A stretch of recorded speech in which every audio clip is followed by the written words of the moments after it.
After the driest March since 1953, the message from Manx Utilities is that every drop really counts. In the Isle of Man we have some of the purest water in the world, but most of us rarely give a thought to what happens to the water taken from the local reservoirs before it's ready for consumption. Who better to ask then than Head of Water Gareth Patchett. Okay, Simon, well, this area here is where the three different waters coming down the three different mains. So some water comes from Clips in Carradoo, and most of the water comes from Baldwin Reservoir. We blend those waters together and then we add a substance called ferric sulfate and we adjust the pH of the water, and that allows us to take out all the dissolved impurities. And you can see here, this water swirling is the mixers. So the lime and the ferric sulfate's going in, and these have got high energy mixers to mix all that together. It's a very complex process, but from this point onwards, it then goes into another section of the building, which we've just been into. And what happens there? So we inject this ferric sulfate, and then the water's stirred, and then we spend the rest of the time removing what we've formed. So as you can see the brown sludge that comes out of the water, it accumulates. We recycle that to get the water out, and then the clarified water, as it's called, goes forward to be filtered. Now, the Isle of Man is very proud of the quality of its water, and I think with some justification. We're going through a long period of dry weather at the moment, and I think people are being warned to be more careful with water. Is it the issue that it's just the quantity of raw water that is maybe in short supply during dry weather, or is it just the volume of water you have to process given the high demand? Well, that's a good question. It's a combination of the two. So when we have long dry spells, yes, obviously the levels in the reservoirs deplete, but what also happens is that the demand goes up. And sometimes when we get hot, dry weather, that demand can go up spectacularly, up by 30%, which puts a strain on the resources, but also on the infrastructure that's sending the water around the island. So yeah, you're correct. Now, the more perceptive listeners will realise that you're not a Manxman, you're from Yorkshire originally, yes. And you were telling me that the technology that's been applied here in the Isle of Man was developed by Yorkshire Water.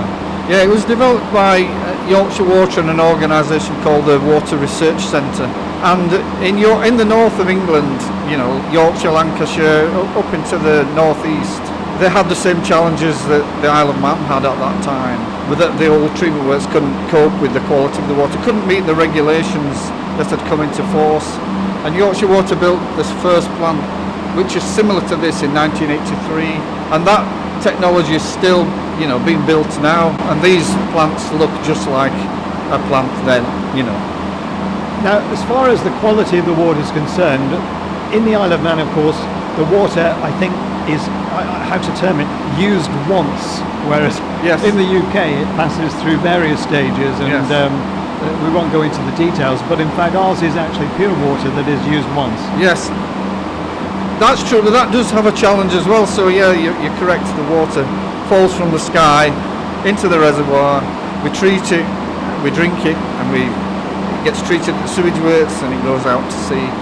But the downside of that is that the water that falls here is extremely soft. It's got no minerals, so that is a challenge to us, because that if we're not careful, the water can be corrosive because it's got no buffering capacity. Whereas when it comes from a river, it's got a lot of calcium and manganese and things in. So, but you're right, we are lucky that we don't have a lot of the contaminants to deal with that places in the UK and the rest of the world have. Where we came in, there's the three main pipes coming into the building, bringing the water into this complex. Where does the water actually come from?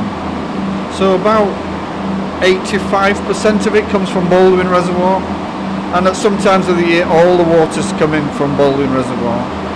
The rest of the time we bring in about 15% from Carradoo Reservoir, which is also linked to Clips Reservoir.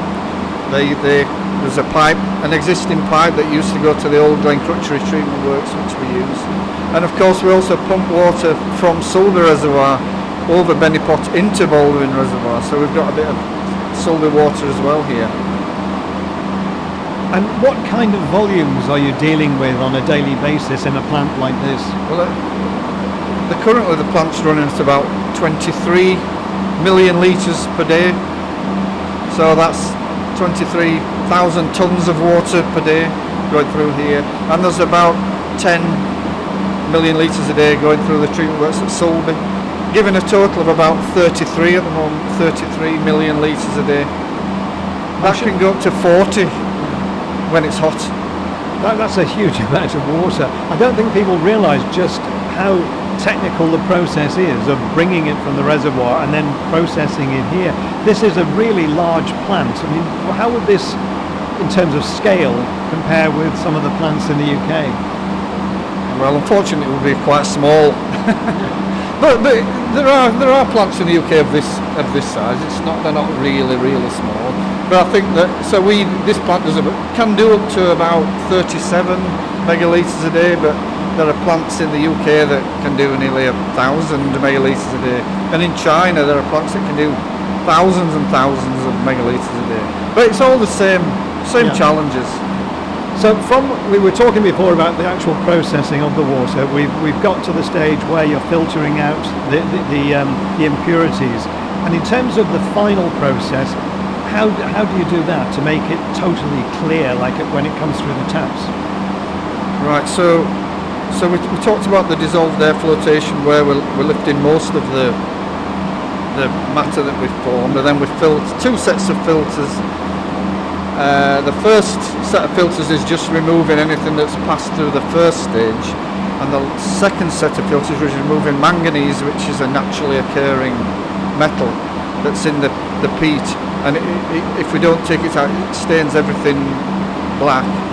And then the last step is we add lime and chlorine to disinfect the water to make it safe to drink. I remember many years ago, and you reminded me of this a short time ago, the manganese used to be in the water, going back a few decades, showing our age here, and you used to get these little black specks. Yes, well what happens is the manganese, if you don't remove it, it coats the water mains in the system, and if there's any disturbance, you get black bits in your water. But you will also notice it in baby sterilisers for baby bottles and things, or on white sinks you would see black staining. But all of these things they're governed by the water quality regulations, which we adopt here. We adopt the regulations that apply in England and Wales. Now, what surprised me when I came up, and when I'm looking around here, it's a very big place, but there are very few people, and I understand it takes only a small number of people to actually operate all this. Yeah, it's it's nearly all automated. There are some things that have to be done, but the actual process itself is completely automatic, and it can be monitored from off-site. So there's only somebody here Monday to Friday till about 4 o'clock, and after that it's just monitored by the telemetry overnight. Nobody here, unless there's a breakdown or a call out. Then yes, typically there's 3 or 4 people working each day. Now, we mentioned about the long dry spell. Well, I think we're now into our 3rd or 4th week of it, really, and it's predicted to carry on for another week. Is that of any concern? It's not of any concern. I know there's a little bit of concern in the UK because some water companies are already feeling the pinch. It's early in the season, so we're just being cautious, really, because we started a campaign, didn't we, last week, Use Water Wisely, because that helps us. I think we're at 86% now, which is less than normal for this time of year, but not a level that's a great concern yet, So for the time being, people can happily water their gardens and wash their cars. Yeah. We just try to encourage sensible use, really. We're not saying don't water your gardens yet or anything like that. No sign of a hosepipe ban on the horizon, that's for sure.